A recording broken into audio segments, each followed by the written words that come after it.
Originally, the story of Hanukkah is told in the books of 1st and 2nd Maccabees.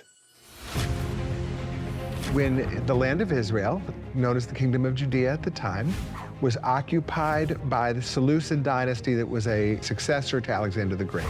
There was basically a civil war between the high priest, who was aligned with the king, Antiochus Epiphanes. They erected statues of Greek gods in the temple. That caused the whole populace to really rise up against the high priest. The Syrian Greeks, they capitulated pretty quickly and let the Jews rededicate the temple.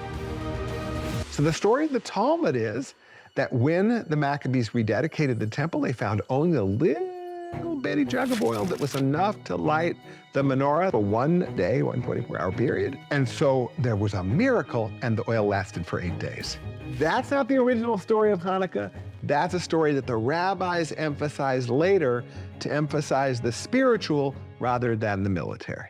So we learn from the books of Maccabees that the original observance of Hanukkah was a delayed celebration of Sukkot, that the Maccabees had been fighting the battle against the Syrian Greeks, and therefore they hadn't been able to observe what is Judaism's most important harvest festival, which is 8 days. Hanukkah is some kind of a superseding and transcending event, just like Sukkot was a transcending event when it took place after the solemn days and the serious days of Rosh Hashanah and Yom Kippur. We have the celebratory parts of Sukkot. So there is certainly symbolisms and connections between the two of them, but the gist and the theme of Hanukkah is a little different than the gist and theme of Sukkot. Sukkot, you're gathering in. Sukkot, we are completing something.